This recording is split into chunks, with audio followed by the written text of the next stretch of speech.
Educa TV apresenta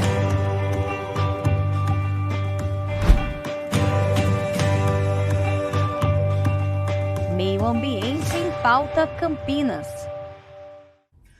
É isso aí, pessoal.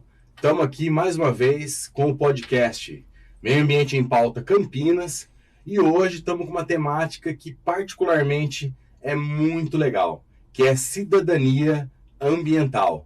Primeiro eu quero apresentar quem está aqui comigo. Para quem não me conhece, eu sou Gustavo Merlo, sou diretor educacional da Secretaria Municipal de Educação e estou trabalhando hoje na Secretaria do Verde, Meio Ambiente e Desenvolvimento Sustentável na área de educação ambiental. Juntos aqui comigo eu tenho a nossa querida Helena White, que é uma ecocidadã, e vocês vão entender do que se trata isso hoje aqui, e também com a presença do nosso secretário do Verde, Meio Ambiente e Desenvolvimento Sustentável, Rogério Menezes. Muito obrigado pela presença de vocês dois aqui conosco hoje. E eu quero fazer uma breve introdução aqui para vocês sobre o assunto de hoje que a gente vai tratar aqui, a cidadania ambiental. Hoje em dia, a pauta do meio ambiente ela é muito falada, né? A gente vê desde as altas esferas do governo até muitas vezes em conversas com amigos onde a gente mora, no local de trabalho. O meio ambiente está realmente em pauta hoje em dia. E cada vez mais o poder público tem buscado o apoio da população para conseguir superar as dificuldades, os problemas que a gente enfrenta cada vez mais com as questões ambientais, né? Todo mundo ouve falar de mudanças climáticas e todos esses assuntos, e às vezes a gente pensa que isso está muito longe da nossa vida, que não vai nos afetar. Mas cada vez mais a gente está próximo desses problemas. A gente evidencia isso com chuvas muito fortes, secas, às vezes muito prolongadas, e cada um de nós tem um pouquinho sim a contribuir com essas questões ambientais. E é em cima dessa discussão, digo que eu, a Helena, o Rogério, você que está assistindo a gente, o que a gente pode fazer? Qual é o nosso papel? Qual a importância de cada um de nós estar envolvido com essas questões ambientais? E eu vou começar aqui o nosso bate-papo com a minha querida Helena White, que faz parte de um grupo, o coletivo de cuidadores da APP do Jardim Miriam, que é a área de preservação permanente do Jardim Miriam, uma região aqui de Campinas. E esse grupo, esse coletivo, se uniu, pessoas, cidadãos, para fazer a parte deles, para dar uma força ao poder público e para tornar a questão ambiental uma questão de cidadania. E aí eu vou pedir para você começar contando para a gente, Helena, da onde que veio essa história dos cuidadores da APP do Jardim Miriam? Eu conto sim, Gustavo. Obrigada do convite, Rogério. A nossa história é bem bacana. Começa com 3 cidadãos. A Elaine, o Ricardo e o Igor. Os 3 moradores ali próximos da APP, que é a área de preservação permanente. Eles têm na frente da casa deles, do condomínio deles, uma área que não estava cuidada. Um jardim assim, ilha de meio de avenida, descuidado, sem muitas árvores. Os 3 começaram a plantar e começaram a se encontrar. Um mexia aqui, um mexia ali, começaram a se encontrar e começaram a conversar. Aos poucos, aquela área foi ficando boa, eles foram descendo. E ao descerem, eles viram que a mata não era totalmente intransponível. A mata era possível entrar. Como? Tirando o mato. Olha só. Tanta gente tem uma matinha perto de casa e acha que é impossível conhecê-la por dentro. A gente sempre fala, a gente só protege o que a gente conhece. A gente só protege aquilo que a gente tem prazer em estar ali. E ninguém tinha o prazer de curtir aquela mata porque tinha aqueles capins altos, coloniões, assim, coisas que você não consegue ultrapassar. As pessoas nem querem uma área assim suja perto de casa, né? Exatamente, é mais fácil de jogar lixo, tem muito descarte irregular de lixo ali. Os 3 perceberam, foi essa sacada deles. Peraí, se a gente tirar esse mato, a gente vai acessar essa matinha. E foi aí que começou. Tiraram esse mato, enxergaram a matinha, descobriram uma erosão grande, essa é uma história até interessante, se der tempo eu conto por que o riacho ali provocou essa erosão. E foi quando eles resolveram fazer o primeiro mutirão. Esse primeiro mutirão foi depois de um ano de trabalho dessas 3 pessoas e algumas outras próximas, foi para a gente plantar um capim que chama vetiver, que ele tem uma raiz bem profunda e ele segura para a água não levar, não lavar mais ainda a água, a terra, aumentando a erosão. Então eles fizeram esse mutirão. Nesse mutirão a gente já recolheu um monte de lixo, nos conhecemos, montamos um grupo de WhatsApp e começamos a conversar. Esse primeiro grupo, quantas pessoas eram? Nesse primeiro mutirão a gente era umas 40 ou 30 pessoas. 30 pessoas. Já um número muito bacana. A grande maioria moradores de bairros próximos, mas veio gente de longe também. Aquele grupo falou, não, a gente tem muito serviço para fazer aqui. Aí a gente, ao se juntar num grupo de WhatsApp, comunicação é tudo, né? A gente começou a trocar ideia ali. Mas espera aí, gente, a gente tem que ir lá regar o vetiver, ele pode morrer. Tá, então vamos fazer planilhazinha aqui, rodízio para regar. E aquelas outras mudas que estão plantadas no também tem que regar, mas tem que fazer coroa, tem. E a história da erosão? Então, aos poucos, a gente foi percebendo a necessidade da gente não só conversar pelo WhatsApp, mas conversar por reunião mesmo. A gente estava na pandemia, então as reuniões eram todas online.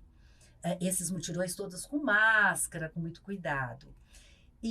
Mas deu certo. A gente aprendeu a fazer reuniões online, a gente elegeu, eu acho que a ecossidadania, o ser um cidadão ambiental, a primeira coisa é isso, é conhecer. Você precisa conhecer o verde que está perto do seu bairro e amá-lo, ter prazer em passear lá dentro. Mas uma segunda coisa é ter organização, é ter sistematização, é eleger as coisas, sabe? A gente eleger os nossos principais problemas. Vamos começar por aqui, a gente vai atacar esses 3 problemas e como? Que era o descarte irregular de lixo, a erosão, o derramamento de esgoto. Infelizmente, a gente tem uma estação de elevatória de esgoto ali do lado, que de vez em quando vazava.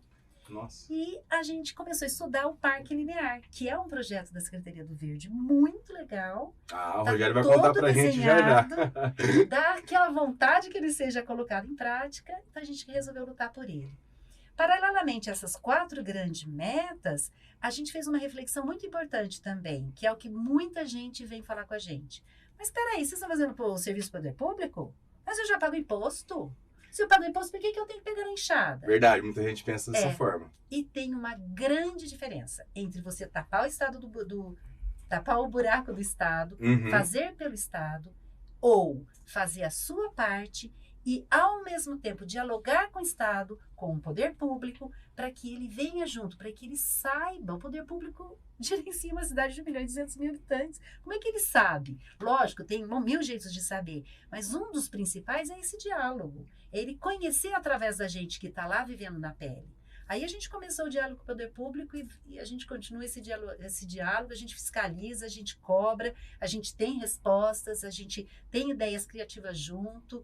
Então é isso, a gente não está fazendo o serviço do Estado, a gente está fazendo a nossa parte. Junto com o Estado. Junto com o Estado, dialogando e mostrando. Pegando esse gancho, Rogério, que essa palavra é de estudo, né, Helena?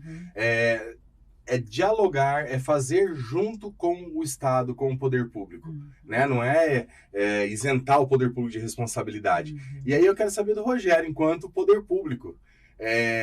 Como é que vocês veem esse tipo de iniciativa, Rogério? Como é que vocês recebem isso? E aonde vocês acham que o poder público pode estar junto com a população nessa questão ambiental? Olha, nós estamos muito entusiasmados com essa iniciativa do Jardim Miriam. Ela é para a gente uma referência que a gente espera ver nos arredores, na população do entorno, de todos os 49 parques lineares que estão previstos desde o Plano do Verde em 2016 para serem implementados em Campinas. A Secretaria do Verde vem fazendo projetos básicos, projetos executivos, já são mais de 10 executivos, 20 básicos, e as coisas começam a caminhar. E essa experiência que já tem aí para mais de 2 anos, né, do Jardim Miriam, desses cuidadores, do coletivo de cuidadores das áreas de preservação permanente, vale lembrar aqui o que é uma APP, uma área de preservação permanente. Verdade, dá uma explicada pra gente. Como é que é isso aí? É aquela área no entorno de córregos, 30 metros de cada margem do córrego, de rios, córregos. Se o rio for maior, pode chegar até ser 50 metros de cada margem, e aquele raio de 50 metros ao redor das nascentes. Então, o que a gente vai precisar? Na evolução do programa de parques lineares, a gente vai ter que se espelhar no movimento que nasceu da sociedade. Ninguém foi lá tomar a iniciativa de organização, a sociedade chamou para si essa iniciativa e vai ter que essa referência nos ensinar para as próximas mobilizações da comunidade, dos moradores, no entorno de cada um dos outros 48 parques lineares, porque um já é o parque linear lá no Jardim Miriam. Então eu queria falar dessa perspectiva dos parques lineares. Para que surge a ideia de parques lineares? Porque a gente precisa aumentar a área verde de uso social. Não estou falando de floresta, estou falando de parques, em que a gente tem a floresta, que a gente tem as nascentes e tem todos os equipamentos de lazer para a população. Então, para as pessoas usarem essas áreas. Para usarem essas áreas. Então, pode ter uma quadra, pode ter um equipamento de ginástica, pode ter uma ciclovia, pode ter uma pista de caminhada.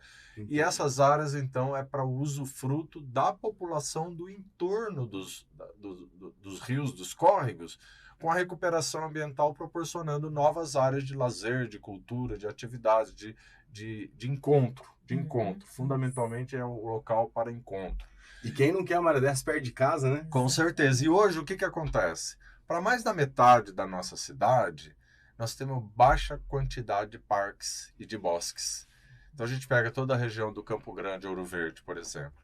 Ali a gente tem um percentual muito baixo de áreas verdes.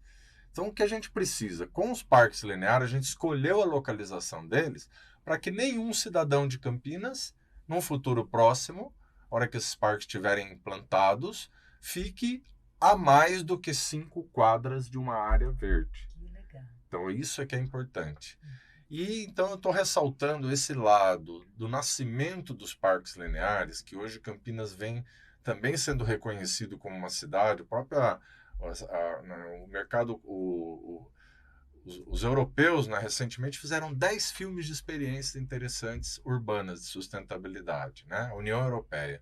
Uhum. E aí a União Europeia gravou Campinas, até a Helena acho que fala nesse filme aí da União Europeia, gravou Campinas. Olha Campinas aí dando exemplo. Uma das 10 cidades no mundo que estão com planejamento no rumo da sustentabilidade com a implantação de parques lineares e aumento das áreas verdes. Então, essa ecossidadania, olha, veja bem, começaram com 3. De repente, esses 3 viraram 30, já multiplicou por 10. De repente, agora os 30, 2 anos depois, são 60. Sim. Então, em relação aos 3 iniciais, multiplicou o movimento por 20 vezes. 20 vezes mais do que quando nasceu a ideia. Então, esse movimento de ecossidadãos, esse movimento de cidadania ambiental, que é o cidadão que descruza os braços, que dá as mãos para o poder público, até no sentido de cobrar o poder público, sim, exigir do poder público uma resposta. Né, como aconteceu com os cidadãos que foram lá, bateram na nossa porta, escuta, peraí, tá vazando esgoto aqui, vamos conversar com a Sanasa para resolver isso? Olha, aqui tá jogando entulho, o que a gente faz? Estamos junto atrás de buscar um ecoponto. Então, essa interação do cidadão com o gestor público, seja ele um secretário, um prefeito municipal, faz toda a diferença. Porque você, de repente, tem um território que você tem 60 cidadãos olhando por ele. E o poder público é alertado a cada dificuldade, a cada novidade, porque não tem como a gente ficar de olho em todos os pontos do território. A cidade é muito grande. Então é disso que se trata, professor. A aproximação da sociedade organizada com o poder público, no caso aqui a Secretaria do Verde, para a gente melhorar a qualidade de vida das pessoas. Isso é a cidadania ambiental a favor do meio ambiente da cidade. Então vamos lá, que mais iniciativas como essa, mas vamos entender um pouco mais, né, Helena? Porque agora, recentemente, que foi na verdade na sexta-feira, vocês foram premiados na Câmara Municipal de Campinas com a medalha Chico Mendes. Queria que você falasse um pouco disso. E no dia seguinte, amanhecemos lá no Jardim Miriam fazendo uma caminhada que envolveu mais de 70, 80 pessoas. Nossa. Tinha gente das 3 idades lá, tinha gente da terceira idade, avós, tinham pais com seus crianças e até bebê de colo. Fala um legal. pouco dessas questões, Helena. A gente ficou muito honrado, a gente ficou muito feliz com essa medalha Chico Mendes, imagina. A gente inclusive falou do Chico Mendes lá. Foi na Câmara dos Vereadores. Só pra gente situar quem tá assistindo, que, né, que a gente não sabe quando isso aqui vai pro ar, mas foi dia 26 de maio, agora de 2023, uma sexta-feira, na Câmara de Vereadores.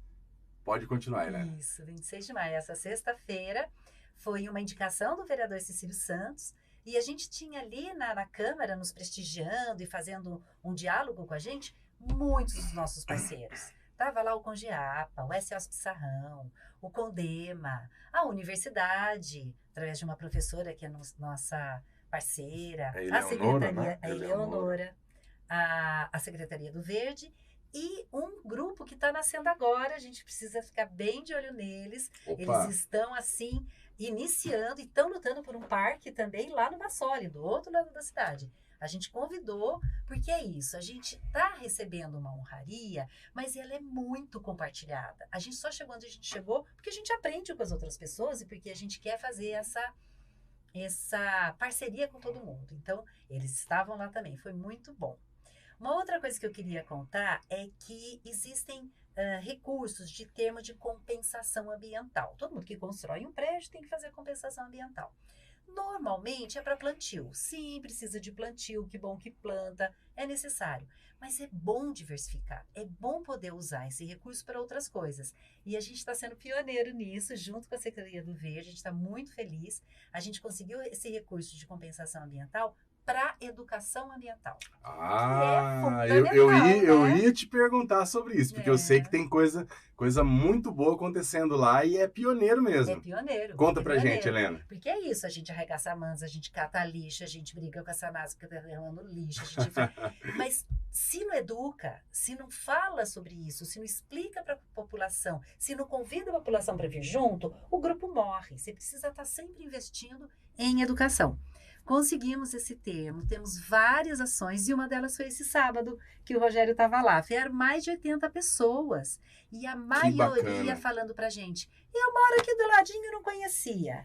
Porque os riachos normalmente ficam em baixadas, né? Então a pessoa mora ali pelo bairro e não enxerga. Começa por aí porque é uma baixada. Segundo, sempre vai achar que tem cobra, escorpião, abelha, sempre acha isso. Então a gente fez essa educação ambiental. Sim, tem, mas a gente tem as trilhas, a gente cuida para as trilhas estarem limpas. Venha acompanhado de um adulto, tome cuidado, não saia da trilha. A gente ensinou as pessoas que é possível curtir a mata. E foi muito divertido. Usar aquele espaço mesmo, né? Se sentir apropriado daquilo. E como é que é essa questão da relação do coletivo com a comunidade local? As escolas, por exemplo, vocês têm alguma relação, tem algum projeto acontecendo? Isso, a gente tinha esse objetivo de educação ambiental desde o início, então várias vezes a gente foi até as escolas, mas você como diretor de escola sabe, a realidade da escola é caótica. É muito difícil o pessoal conseguir dar atenção. Por isso, esse projeto de educação ambiental com recurso, com o contrato de uma pessoa, fez toda a diferença. Porque a escola vai receber uma melhoria. Que escola que é? Pode falar pra gente. Sim, é mesmo. É a Escola Estadual de Ensino Fundamental Horta Lisboa. Escola Horta Lisboa do Estado. Isso, no Jardim Miriam. A Escola de Educação Infantil da Prefeitura, Márcio Otranto. Aí, da Prefeitura, Educação Infantil, Márcio Otranto. Isso. E a terceira é uma ONG, que é parceira da Prefeitura, né? Desenvolve um projeto de creche, que é o Abraço Solidário, que é ali do lado também. E o Abraço Solidário, que aí tem prestação de serviço da educação infantil com a Prefeitura. Por que eu tô falando, citando ali para a câmera? Que eu quero registrar essas escolas que estão ali empenhadas com a educação ambiental. O importante, falando aqui com a Helena, manda aí, Rogério, Gustavo, é a gente entender como funcionou isso. Nós temos hoje um plano municipal de educação ambiental. Nós vamos, inclusive, desenvolver um podcast exclusivo para explicar para vocês a educação ambiental. E existe a Coordenadoria de Educação Ambiental, que entrou em contato com as escolas e com o grupo dos cuidadores do Jardim Miriam, das APPs do Jardim Miriam, das áreas de preservação permanente do Jardim Miriam, E nós começamos a amarrar essa teia, né? Teia de ecocidadãos. Alguns ecocidadãos são professores dessas escolas, alunos, pais de alunos interessados na questão ambiental, cidadãos, que é esse grupo dos 60 cuidadores, técnicos da prefeitura, através da Secretaria do Verde, todos esses entendendo o contexto, o que estava acontecendo ali, o que precisávamos conversar sobre aquilo, desenvolver 2 projetos de educação ambiental, pagos com compensações ambientais, a Helena já antecipou. Então não é dinheiro da escola nem deles lá, isso aí Não, é dinheiro exatamente. que veio de compensação ambiental. Uma empresa Mas como é que é constrói compensação, uma Rogério? empresa Explica pra constrói gente. um prédio, de acordo com os metros quadrados que ele construiu, ele tem que fazer ou plantios ou alguma compensação ambiental. Existe a compensação na modalidade de projetos de educação ambiental. Campinas tem isso, então pode ser feito. Tem isso. A gente pode, em geral, são plantios, né? Mas pode diversificar. Esse é um projeto pioneiro, que a gente fez isso com sucesso. E aí foi feito todo um trabalho desenvolvido junto com os professores, com os alunos, com os pais de alunos, que acabou se concentrando nesse dia, que foi o dia, ela falou sexta-feira 27, foi no sábado, logo seguinte de maio. Que bacana. Então, esse sábado pela manhã, estávamos todos lá, fechando esse projeto de educação ambiental, depois de trabalhar alguns meses na consciência de toda a comunidade do bairro, do Jardim Miriam, em Campinas. E aí, a partir de agora, o que a gente espera que aconteça? E vai acontecer. Conforme vai avançando a implementação do parque, tem uma compensação ambiental, que a Helena sabe, que fez a calçada, está fechando a calçada, o calçamento de toda aquela área do parque. Teve uma outra compensação ambiental, que a Sanasa, que foi mencionada aqui, que vem nos ajudando, porque reformou lá a estação elevatória, para que não vazasse o esgoto. Estamos trabalhando nisso. Às vezes não tinha nem identificado isso, então, né? E vocês levaram esse a água que estava, o córrego que estava ficando sujo, com o esgoto se misturando, você vê uma água lá transparente, cristalina. Recuperou limpa. Aquela... Quando não tem vazamento, a água está limpa. Então você recuperou uma outra perspectiva ali, até de surgimento de fauna ali no entorno. Com certeza. Não é aquela água sem oxigênio, é uma água limpa. Então olha como as coisas vão se reforçando, se amarrando. A hora que a comunidade, o poder público, a Sanasa abraçou, fez as obras que precisavam ali na elevatória, tanto a Secretaria do Verde como os próprios cidadãos cobrando para que isso fosse feito, deu certo. Agora a gente também está pensando algumas outras contrapartidas para a gente já começar a fazendo uma espécie de praça, a colocar um equipamento para ginástica. Né, Helena? Acho que isso vai ser interessante para trazer mais gente para multiplicar os ecocidadãos ali na região, não é isso? Isso. Que é o que eu estava falando. Se eles gostam de frequentar, eles não, nós. Se a população gosta de frequentar e tem a possibilidade, tem a acessibilidade, tem sombra, parquinho para as crianças, um bebedouro, se as pessoas vão, elas cuidam. Elas têm vontade de cuidar, porque elas usam como lazer. Nossa próxima meta agora é recuperar a lagoa. A gente tinha uma lagoa linda lá, que por causa da construção de tantos condomínios em volta assoreou, e com esse derramamento de esgoto, fez com que ela ficasse eutrofizada. Então, ela só tem plantas aquáticas. Mas a gente está em diálogo com a Sanasa, a gente está em diálogo com todo mundo. Nossa próxima meta agora é ter a lagoa recuperada também. Nosso tempo já está terminando. Eu ia justamente, vou perguntar para você, depois eu passar a palavra para o secretário Rogério, o que o coletivo dos protetores da PP do Jardim Miriam e região, porque eu tô vendo que a coisa ali vai expandir e a gente torce para que se expanda pela cidade toda mesmo. O que vocês têm agora aí como objetivos próximos aí? O que vocês estão pretendendo para frente? Olha, nosso principal objetivo é esse, que o Rogério estava falando, é implantar o parque. Aos poucos, a gente já conseguiu um termo de compensação ambiental com esse projeto de educação ambiental, e agora uma trilha, tá ficando linda, que ele estava falando de parque. Que bacana. Sim, toda desenhadinha, uma trilha com quadra de esporte. A implantação do parque é a nossa grande meta. Cabe dentro da implantação do parque a recuperação da lagoa, que é outra coisa que a gente quer muito. E você sabe que a gente está sonhando até com uma passagem aérea de fauna? Estamos estudando. Esse aí é bacana. Temos uma parceria com um bióloga, estamos estudando. Então é isso, a gente não para quieto. A gente, quanto mais olha para lá, mais sonha e mais vai atrás das coisas. Antes de você fechar, professor, Manda, eu queria Rogério. aproveitar, já que a Helena introduziu um tema aqui, um conceito, né? E se a gente não esclarece, a gente deixa o pessoal sem a oportunidade de saber o que é isso. Eutrofização. O que é eutrofização? Eutrofização é um enriquecimento com nutrientes de um corpo d'água. Isso geralmente leva à proliferação de algas. Isso pode, com a decomposição das algas, retirar o oxigênio pela decomposição num segundo momento.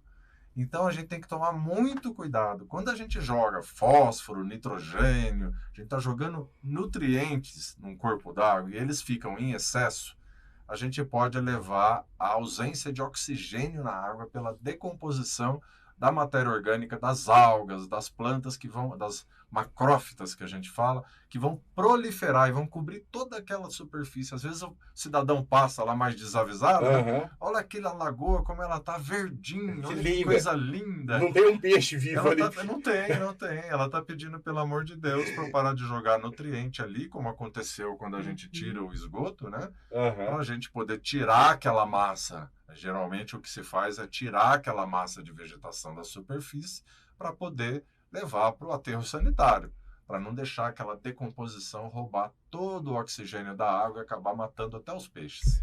Olha a aula que a gente teve agora, porque eu não tinha ideia do que se tratava o conceito aí e aprendemos juntos aqui agora. E, Rogério, para a gente ir fechando aqui o nosso bate-papo, como você, enquanto secretário, vê o futuro desse tipo de iniciativa de ecossidadania? Você acha que isso é um caminho a ser seguido enquanto política pública de incentivo? Não tenho nenhuma dúvida sobre isso. Cabe ao poder público incentivar novos grupos que já estão pipocando por aí, já existe alguns aí em movimento, né?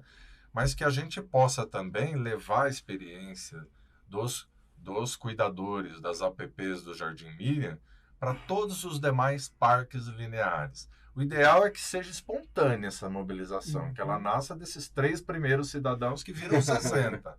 Mas se ela não for espontânea, que a gente possa, se espelhando nessa, incentivar a população do entorno, os moradores da região, do bairro, no entorno dos nossos novos parques lineares, para que vá surgindo grupos, que podem ter outros nomes. Sim, né? Com certeza. Podem ser cuidadores de APP, ou podem ser protetores do parque. Cada um vai criativamente fazer sua nomeação, sua autoidentificação, né? E a sua mobilização crescendo a partir daí, o poder público vai apoiar. Eu estava conversando outro dia com o prefeito, Dário Saad, e achou muito interessante essa iniciativa. E à medida que os parques lineares forem sendo implantados, a gente precisa apoiar, porque senão a gente tem depredação. As pessoas não sentem que aquilo pertence a elas, não compreendem muito, né, o que é o conceito que está por trás daquele parque linear. Isso faz toda a diferença. Eu acredito, tenho certeza nisso. Pessoal, vamos terminando por aqui. Quero fazer só um convite. Por favor, Helena, fica à vontade, vai lá. Queria só convidar os nossos ouvintes a vir ajudar, a vir trabalhar junto com a gente. É só entrar no nosso Instagram, Cuidadores da APP. Então, procura lá o Instagram, Cuidadores da APP. Ali você tem como falar com a gente, fica sabendo das coisas que a gente vai fazer. A gente faz caminhada, a gente faz mutirão. Vem junto com a gente que vocês vão gostar. Não tenho dúvida disso. E que cada vez mais esse movimento de ecossidadania se espalhe. Não só por Campinas, mas por todo o Brasil, que a gente precisa muito. E é isso, pessoal. Espero que a gente tenha contribuído, vocês tenham gostado. Todo mundo tem um papel a fazer e pode colaborar, sim, nas políticas públicas e para um mundo melhor. E, pessoal, nós vamos encerrando por aqui essa primeira parte do nosso bate-papo aqui no podcast Meio Ambiente em Pauta Campinas, com a temática de cidadania ambiental. A gente vai ter uma segunda parte aqui, esse bate-papo maravilhoso que a gente está tendo aqui com a Helena e com o Rogério, continua, certo? Então aguardem para a segunda parte e vamos junto.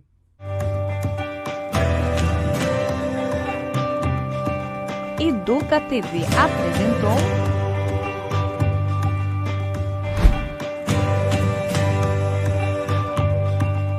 Meio Ambiente em Pauta Campinas. Prefeitura de Campinas, Secretaria de Educação, Produtora Rio Brasil Digital. Educa TV Campinas, um mundo de conhecimento para você.